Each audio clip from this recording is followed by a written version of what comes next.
Okay, so we're trying to establish this identity right here. And what we thought was, well, we did this before with cosine and sine. Maybe we'll just break it down. Tangent x is equal, or x over 2 plus x over 2 is tangent x. This is equal to this, which is equal to this. And I'm stopping here and I'm saying, can I see anything that is making me particularly happy here? And at this time, not really. The only thing I can do from here is to plug these in, which I see as problematic because of the square roots. However, I got some squares on the bottom. I'll just try it and see what happens. So this would be 2.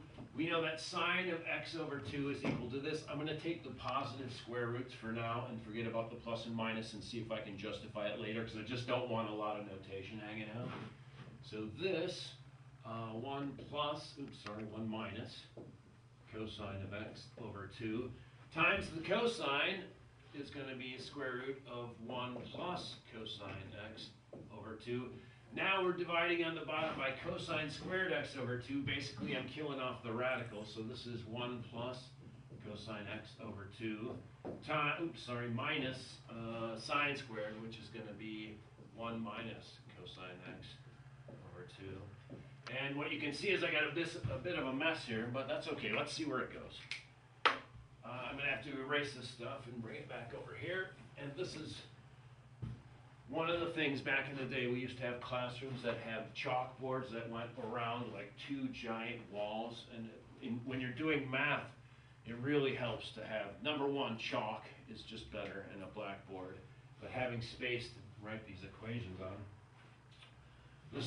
As long as we're in real numbers and everything is behaving right, the square root of a times the square root of b is the square root of a times b. I'm going to bring these together inside.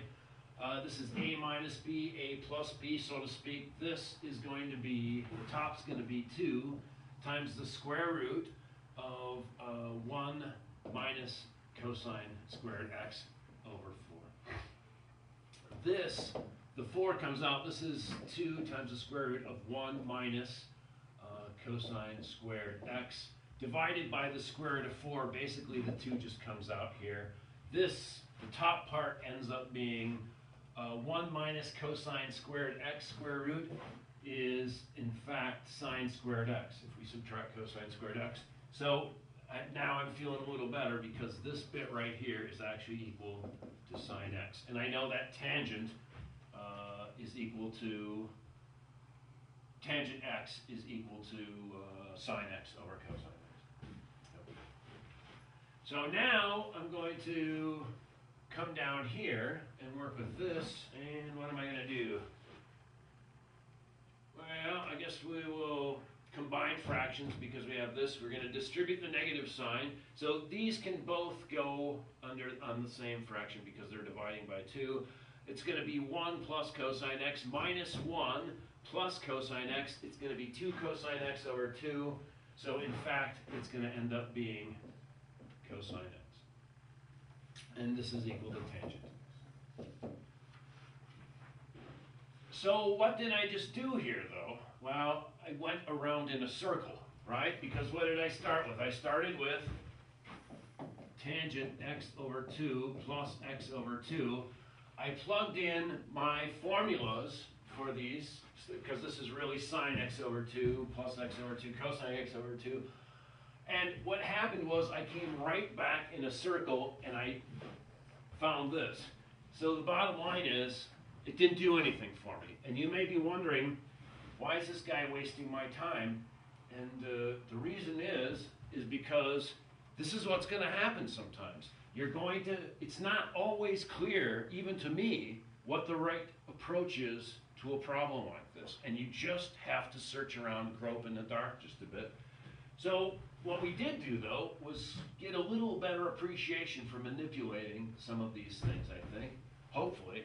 Let's try another approach.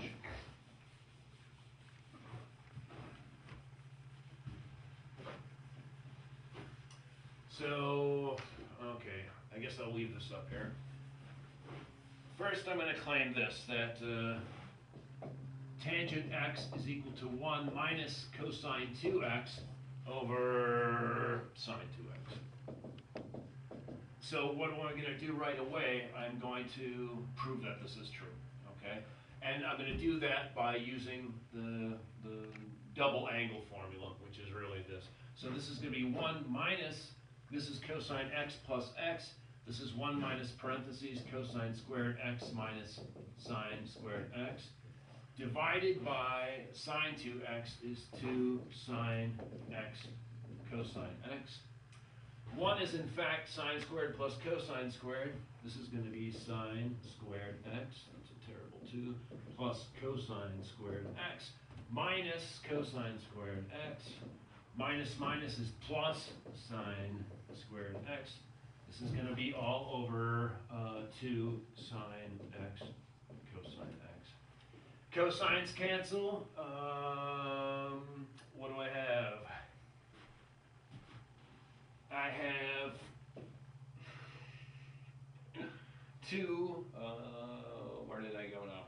Sorry, so I have 2 sine squared x over 2 sine x cosine x.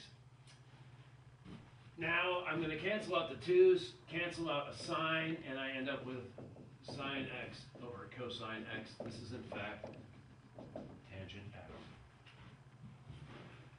Okay, so I've established this identity. This identity should be good for any angle x though, right?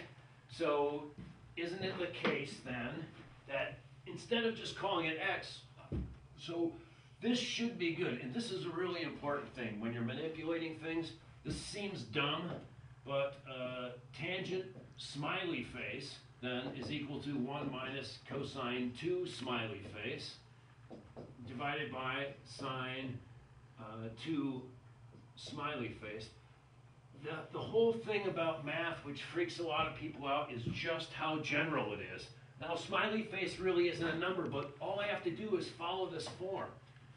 I can take a look at this. I'm just going to change this, instead of x, I'm going to change it to x over 2. Because it was just smiley face. It didn't really matter. So this is going to be 1 minus cosine 2 times x over 2 divided by sine 2 times x over 2. 2 times x over 2 is just x. This is in fact what we came up with here. So the first one that I have is this. Is this the same as this? Well, we should probably figure that out, right? So let me go back to what I just did, because you're probably going, where the heck did that come from? And I bet you said heck and not the other word. Basically what we did was we tried this at first. I did this, tangent x equals tangent x over 2 plus x over 2. This, and then we substituted the sines and the cosines. This just ended up spinning us back to tangent x after we went through many steps. So now what I tried to do was use this other formula for tangent to see if I could get something that would come clear through by substituting the x over to it. And yeah, that we have. The next thing to show is that these are in fact equivalent. And we have one more today to shoot for these. Okay, so we're running short on time on this one. We're going to load up a new tape and we'll be right back.